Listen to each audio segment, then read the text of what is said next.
गले को ठीक रखने के लिए हमें कौन कौन से अभ्यास करने चाहिए।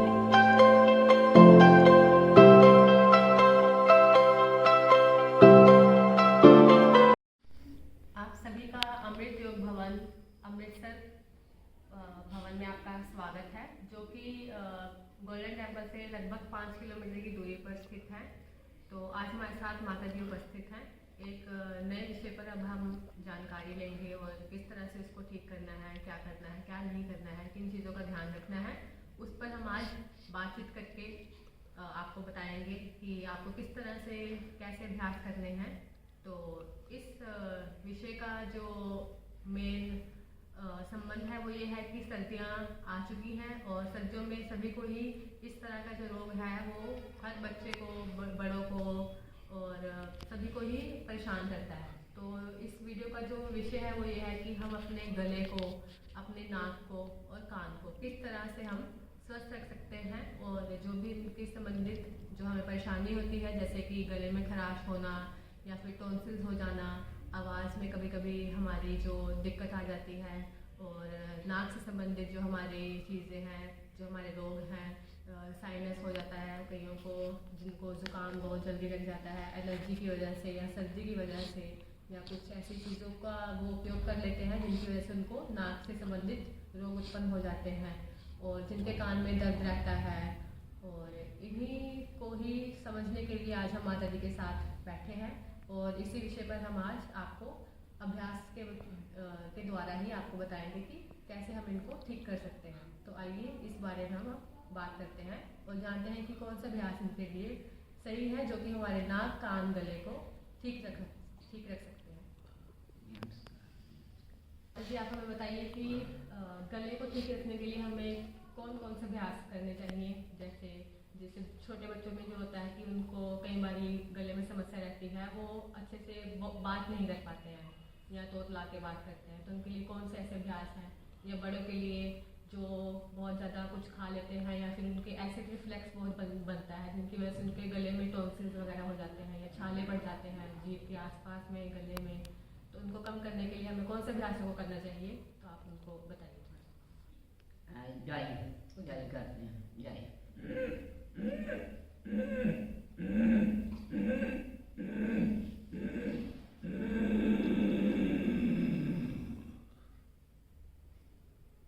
तो माता जी ने हमें पहला प्राणायाम बताया है उज्जाई प्राणायाम, जिसमें हमें अपने गले को संकुचित करना होता है, उन मांसपेशियों को जोर से अपनी तरफ की ओर खींचना होता है, श्वास को अंदर भर के, और 3 बार हमें, जैसे ही माता जी ने भवरे की आवाज़ के समान वो निकाली।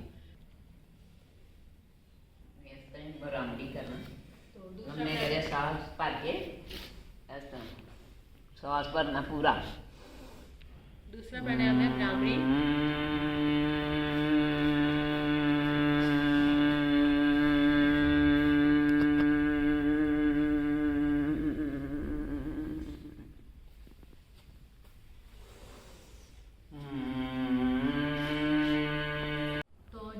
माता जी ने आपको 2 प्राणायाम के बारे में अभी बताया। पहला उन्होंने किया भ्रामरी और उज्जाई प्राणायाम।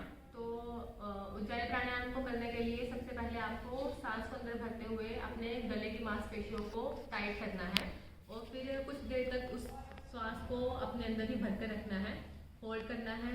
और जिन लोगों को हार्ट की दिक्कत है तो वो इतने ज़्यादा लंबे समय तक अपने सांस को रोक कर ना रखें, तो इनके लिए कुछ सावधानियां भी हैं।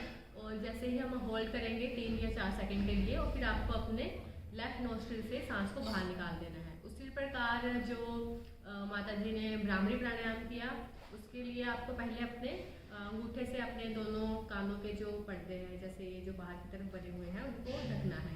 उनको ढकने के बाद आपको अपनी पहली उंगली माथे पर, बाकी 2 उंगलियां आपकी आंखों के साइड में पास रहेंगी, और जो लास्ट वाली उंगलियां आपके गाल के साथ टच होंगी। तो अपनी आंखों को बंद करते हुए श्वास को अंदर भरना है, और भंवरे के समान आपको आवाज़ निकालनी है अपने मन में। और 3 बार इसको करने के बाद आपको शांत रहना है, और श्वास इसी प्रकार से आपका बाहर अंदर बाहर की तरफ चलता रहेगा। तो इसी के आगे की ओर हम बात करेंगे, और कुछ अभ्यास और हैं जो हम अपने गले के लिए, अपने वक्ष स्थल के लिए जो हमारे वक्षस्थल को, गले को मजबूत रखेंगे। तो पहला अभ्यास माता जी हम करेंगे।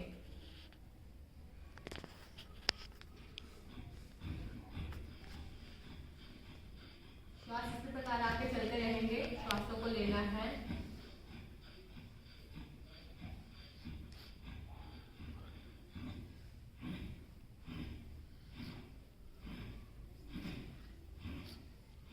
दोनों बाजू को आगे और पीछे की तरफ,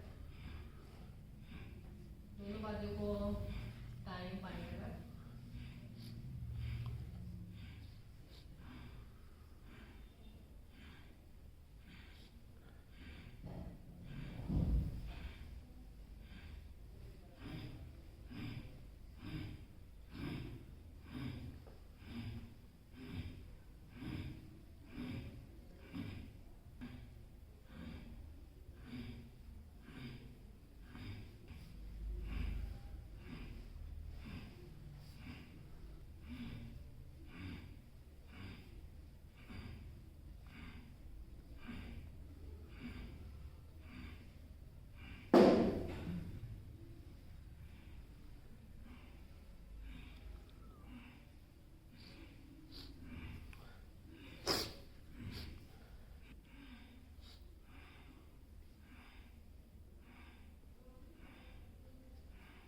तो इस तरह से माता जी ने कुछ और अभ्यास आपको बताए हैं, जिनको आपको क्रम के अनुसार ही करना है। जैसे जो हमारे गले के लिए, हमारे वक्षस्थल के लिए काफ़ी हमें अच्छे लाभकारी रहेंगे। जो हमारे जैसे कंधे हैं उनमें भी दर्द जो रहता है वो भी उनसे कम होता है।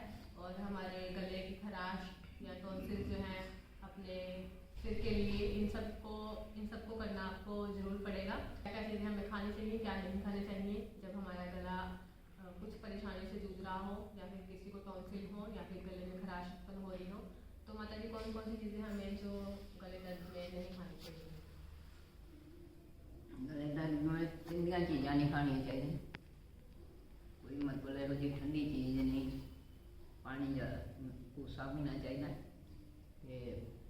खान पीन का परहेज रखने से ठीक रहेगा। इस वीडियो को हम यहीं पर समाप्त करेंगे। तो मिलते हैं आपको अगली वीडियो में।